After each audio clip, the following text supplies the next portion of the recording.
Fabi, falando em saúde, vamos neste exato momento convidar uma médica, porque entre os dias 11 e 13 de agosto vai ocorrer uma conferência internacional de cannabis medicinal na capital paulista. Para falar sobre esse assunto, eu convido a doutora Paula Vinha. Ela é nutróloga com doutorado em mestrado em clínica médica pela Universidade de Medicina de Ribeirão Preto e coordenadora científica da SICMED. Doutora, muito obrigado pela gentileza da entrevista aqui na Jovem Pan News. E eu pergunto à senhora, quantas doenças podem ser tratadas com cannabis medicinal?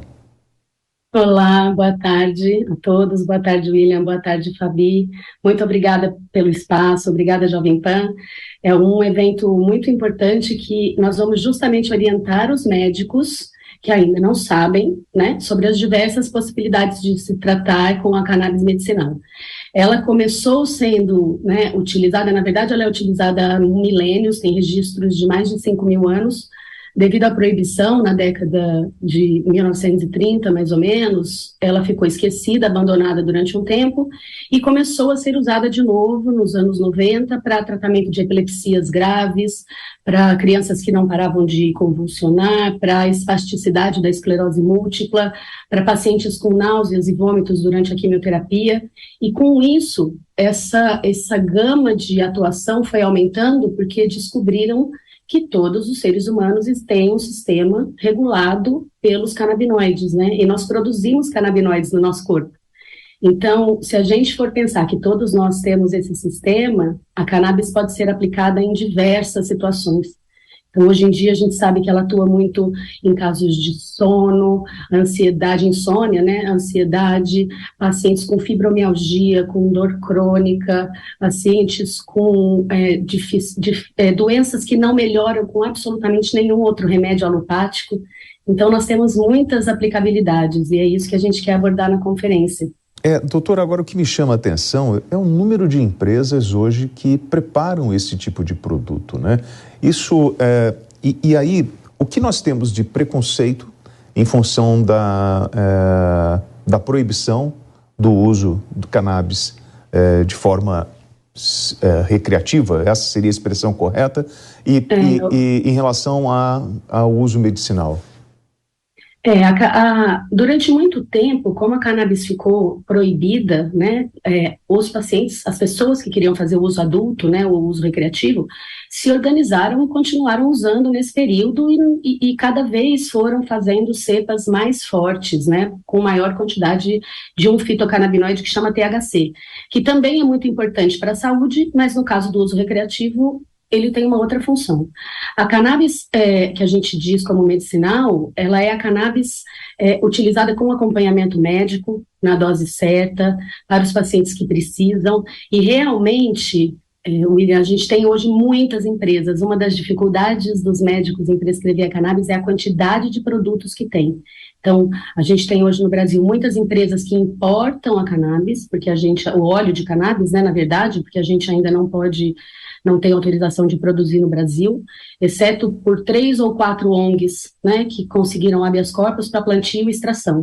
Então, a gente tem a possibilidade de conseguir óleos via importação, e essas empresas têm muitas sendo representadas no Brasil. A gente tem a possibilidade de prescrever óleos via associações regulamentadas, e tem os óleos que estão presentes na farmácia, que hoje em dia é uma realidade. Acho que já são mais de 24 óleos autorizados pela Anvisa para venda nas farmácias e grandes drogarias, mas infelizmente só 2 estão disponíveis devido a dificuldades de produção e legislação. Mas a gente realmente tem muita quantidade. Fabi. Doutora, a minha dúvida é até bem leiga, bem simples, mas para as pessoas entenderem. Então, quando a gente fala de cannabis para uso medicinal, pelas doenças que a senhora já explicou, que me parece que já está mais que comprovado, né, e doenças dificílimas, vou citar aqui a epilepsia, né, só um epilético sabe a dureza dessa doença, mas então não seria, as pessoas já vão pensando, não vão fumar a cannabis como é de costume, é retirado então o princípio ativo, isso é transformado num medicamento, é feito por laboratório, além do que você já disse, né, da quantidade de etc. É isso, doutora? Eu queria que você explicasse essa parte bem da diferença aí, senão as pessoas vão confundir um pouco. É isso, Fabi, é isso. Já estou te chamando de Fabi, tudo bem. Na verdade, quando as pessoas fumam a cannabis é uma planta que ela é inteira útil, tá? Inteira. Ela é útil, as folhas, as plantas, a raiz, a gente consegue fazer produtos industriais, consegue fazer muita coisa com a planta em si. Mas o mais importante é a extração do óleo da cannabis, que contém mais de 700 substâncias. Dentre elas, mais de 100 canabinoides, e os mais conhecidos são o canabidiol, que é o CBD, que todo mundo fala, e o THC. Quando a pessoa fuma a cannabis, a maconha, né, ela só ingere de uma maneira muito rápida o THC, com um efeito muito rápido, e os outros componentes da cannabis são perdidos pela queima, né?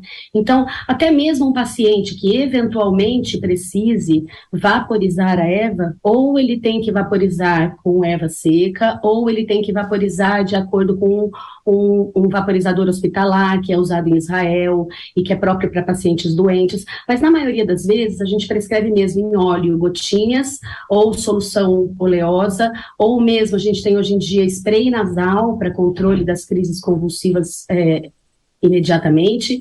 Nós temos várias formas de administração, até a gente consegue importar dos Estados Unidos supositório de cannabis para mulheres que têm endometriose, que têm dor crônica, que têm síndrome do intestino irritável, né? Então, a gente hoje em dia tem muitas possibilidades. Só que isso deve ser feito sempre com indicação médica e com acompanhamento médico, porque o tratamento é bem complexo. Ele faz maravilhas para o paciente, desde que a gente faça com um produto de qualidade e com acompanhamento certo.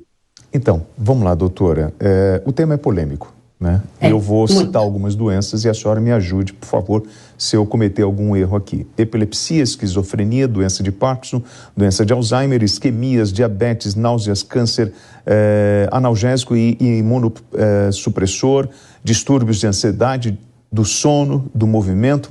Na verdade, não é muito amplo isso, e isso não vem de uma corrente para além da possibilidade do tratamento terapêutico para doenças graves, mas quando eu coloco, por exemplo, para distúrbios de ansiedade, sono, do movimento, isso não tem a ver com uma corrente para a legalização da cannabis no Brasil? Então, essa é uma pergunta muito boa que você fez, William. Eu só quero fazer uma correção. Para a esquizofrenia, a gente não indica a cannabis de uma maneira ampla. Ela Sim. pode ser usada alguns compostos sem o THC, né? A gente sabe que o canabidiol é um estabilizador de humor, mas a gente tem que tomar cuidado com o óleo que a pessoa com doenças psiquiátricas vai usar, por conta dos componentes e dos efeitos adversos. Você perguntou, né, nossa, mas trata muita coisa, né, é bom para tudo, como que é? Na verdade, não é um lobby, né, tem muitas empresas que estão crescendo, o mercado está crescendo por conta da demanda, né. O problema é que foi descoberto na década de 80, que do mesmo jeito que nós temos um sistema cardiovascular, um sistema endócrino, um sistema neurológico, um sistema muscular, digestório, a gente tem um sistema que se chama sistema endocannabinoide. E ele é um sistema que está distribuído em todo o nosso corpo, desde o nosso cérebro, predominantemente no nosso cérebro. Nós temos receptores CB1 e CB2 no nosso corpo inteiro, e eles são responsáveis por regular finamente todas as funções corporais. Então, a gente tem um sistema endocannabinoide, que é um sistema de equilíbrio, é um sistema de automodulação, que precisa estar equilibrado para que outras funções corporais possam acontecer naturalmente e possam acontecer de uma maneira saudável. Então, a gente sabe que essa harmonia do corpo tem que incluir o sistema endocannabinoide. Então, existem algumas outras formas da gente equilibrar esse sistema sem ser necessariamente com óleo da cannabis.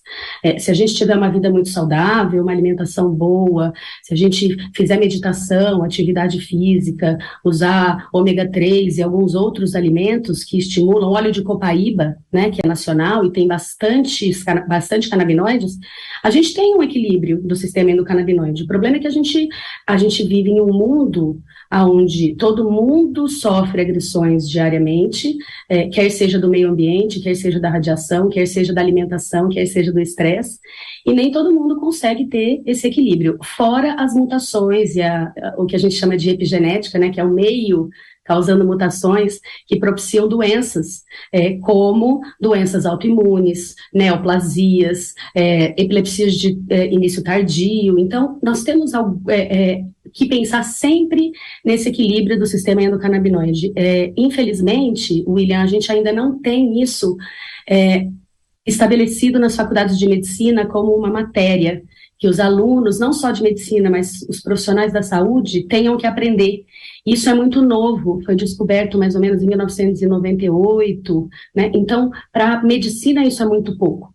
Então, eu ouso dizer que daqui a um tempo, todos os médicos vão ter que saber que o seu paciente tem um sistema endocannabinoide que produz neurotransmissores, que atuam na felicidade, que atuam no bem-estar, que atuam na percepção da dor, que atuam na regulação das doenças metabólicas, que atuam na imunidade.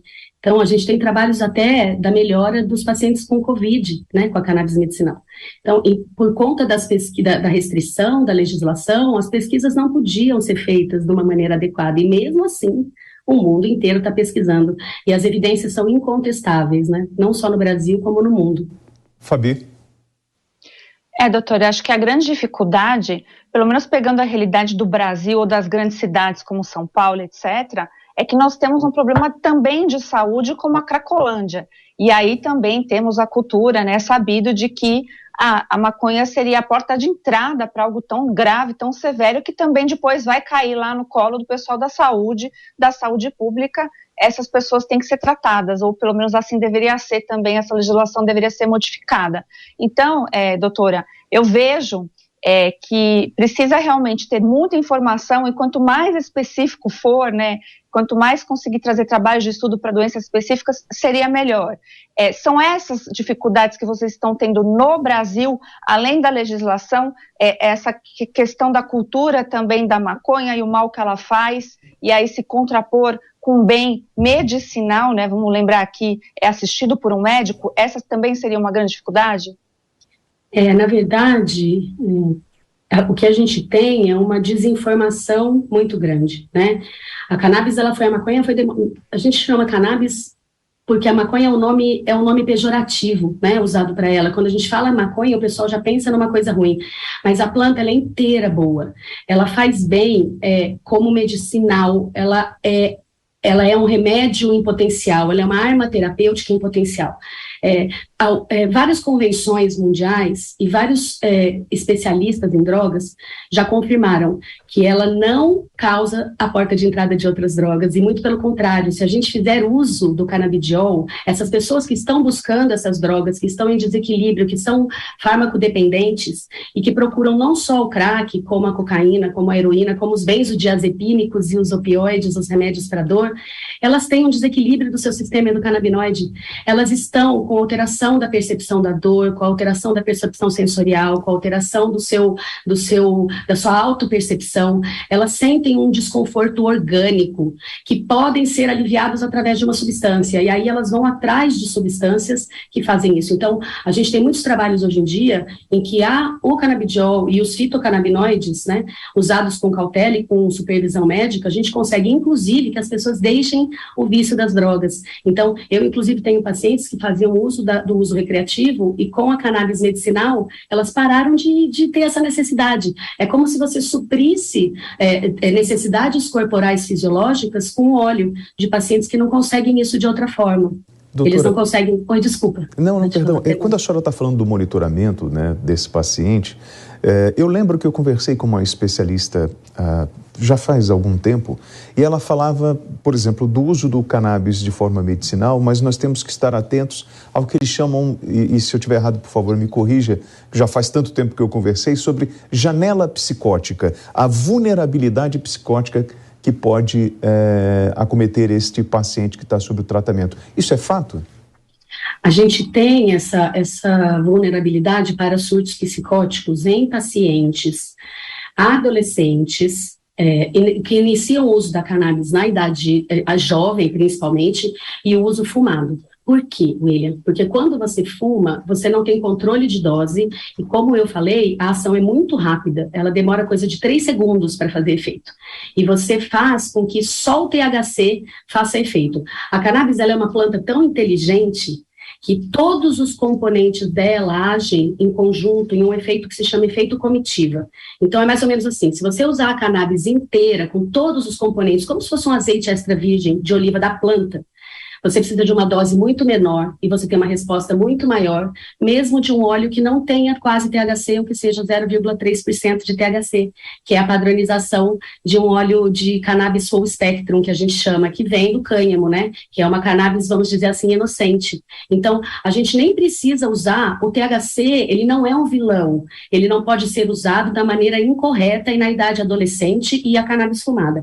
A gente tem muitos pacientes, William, que são jovens e têm transtorno de déficit de atenção ou epilepsias graves. Eu tenho pacientes que eu tenho que associar um pouco de óleo com THC. E a gente começa com doses muito baixas, e isso vai fazer com que ele não tenha nenhuma possibilidade de desenvolver eventos psicóticos, né? É porque tudo, as substâncias todas, o benefício e o malefício dependem da dose e do jeito que você utiliza. Bom, nós conversamos com a doutora Paula Vinha em função deste evento, desta Conferência Internacional de Cannabis Medicinal na capital paulista, entre os dias 11 e 13 de agosto. Ela é nutróloga com doutorado e mestrado em clínica médica pela Universidade de Medicina de Ribeirão Preto e coordenadora científica da SICMED. Eu queria agradecer a gentileza da sua entrevista aqui no JP Domingo. Um bom finalzinho de domingo para a senhora. William, muito obrigada a todos vocês. Esse evento é voltado só para médicos e profissionais da saúde, então quem estiver interessado em se aprofundar vai ser muito importante. Nós vamos lançar no evento a Associação Pan-Americana de Medicina Canabinoide e o Tratado de Cannabis Medicinal, que foi escrito por profissionais brasileiros incríveis e cientistas incríveis. Então, estão todos convidados a se informarem e aprenderem mais sobre o tema. Muito obrigada pelo espaço. Boa tarde, doutora.